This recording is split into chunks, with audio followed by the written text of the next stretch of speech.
What's up, everybody? Welcome back to the channel. Spooky season is among us, and I'm knocking everything over in this friggin' room, and I'm not editing that out because I'm lazy. I'm lazy.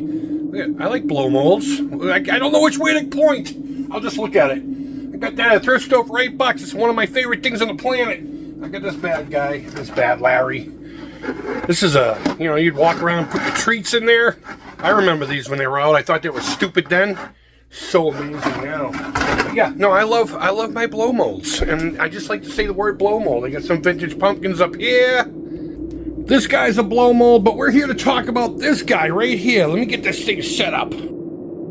So what I want to talk about today, seeing the spooky season is upon us, I'm going to talk to you about some random things here and there that I have that are very Halloween related. But I wanted to start with this one because it is a little special.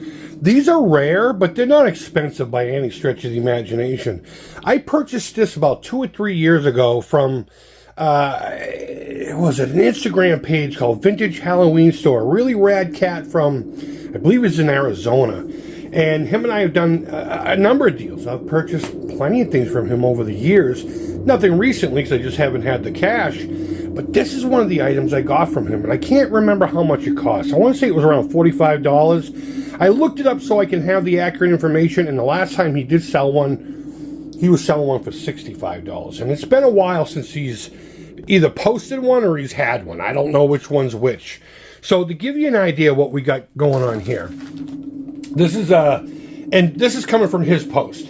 A super rare General Foam Haystack Pumpkin Blow Mold. So the mold was originally made by Empire, which is a very classic blow mold Halloween. And if you collect anything Halloweeny, you know what Empire Plastics is all about. And you're going to notice some very special attributes about this thing if you're keeping your eyeballs open, you know? Your friggin' eyeballs. To go back to my notes, so I'm not improperly telling you the untruths. So what ended up happening was this was made by Empire, and if you collect any of them, back here there would be a stamp.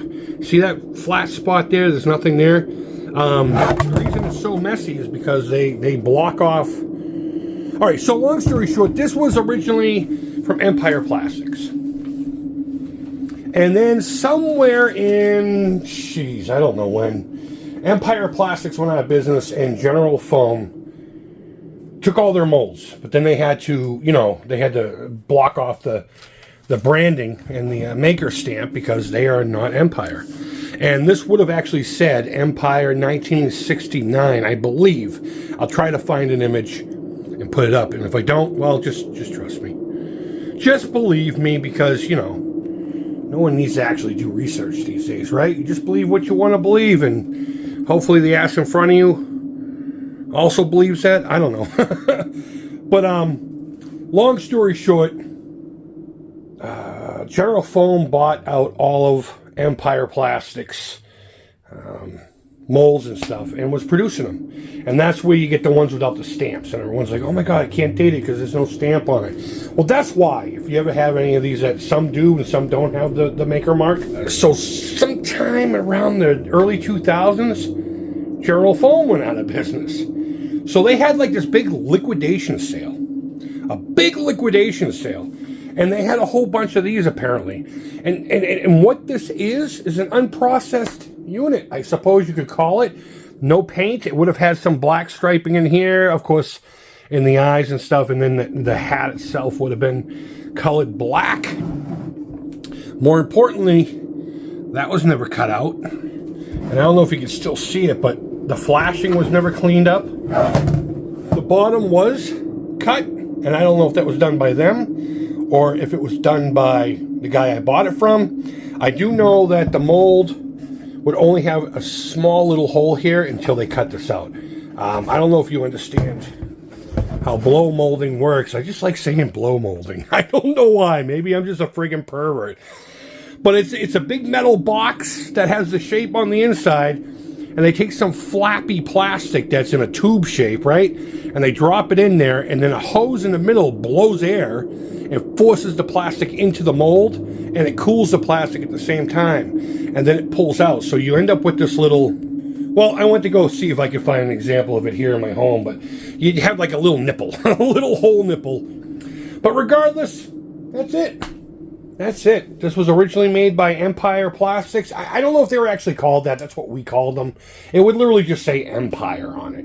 And then later on, General Foam bought these. And then they went out of business and sold off a whole bunch of them. Now this one has, it's weird. I tried to clean it up. I thought it was dirt and stuff. But if you look real close, it's metal flake.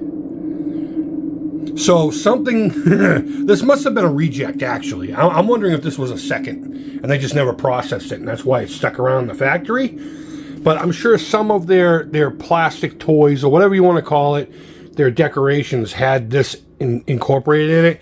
And maybe it was this mold was contaminated one day. I don't know. I just know I look at this, it makes me happy, and I keep it right next to my coffee station. Right here.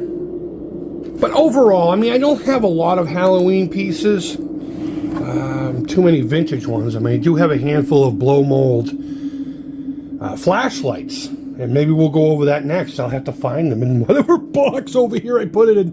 This is a storage room that I'm also using as a live stream space for my Atari Creep YouTube channel. So please pay no mind to the mess.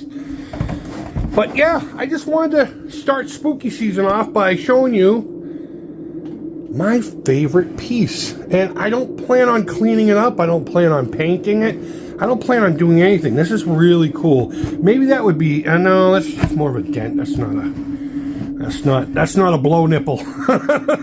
We'll just call it that. It would have been here on the bottom. It would have been here in the bottom, and it looks like they started processing it. Or maybe after it gets blown, it just automatically gets cut. I don't know. I don't know how these things truly work. I just know I own it. It makes me happy. It's not as cool as that guy. Still is cool, though. Okay, maybe this is a little cooler. Maybe this is a little cooler. You tell me. You tell me. Does anyone have a haunted house one? I'm not paying $400 for one. Give me your broken one. I'll give you $10 for it. But either way, guys, do you collect blow molds? I do. Well, when I'm able to find one that I can afford. But let me know down in the comments which one of the many vintage Halloween blow molds, even in the 90s, the goofy cartoony ones in the 90s.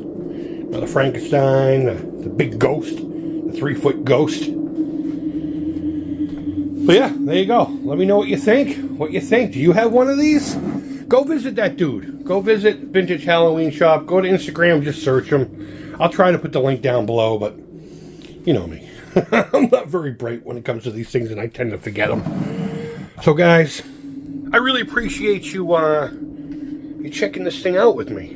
And wherever in the world you are, I hope you're doing well. I'm in a weird mood today, and that's why, I don't know. That's why, well, I might be speaking weird. I'm just in a weird mood today. You know, I'm not drunk, I'm not high or anything. I'm just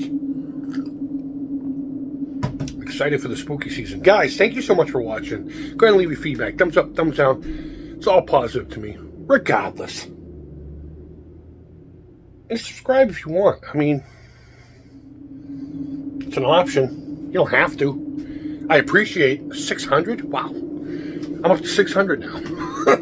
I never thought this channel would even make past 100. So I appreciate all my new casts here. I appreciate the casts that have been around since day one.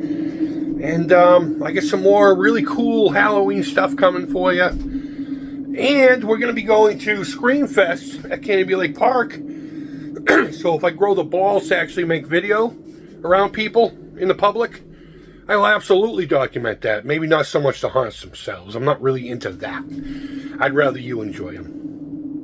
And that's it. Guys, thank you so much for watching. Until next time, take care. Creep it real. And bye-bye. Happy spooky season.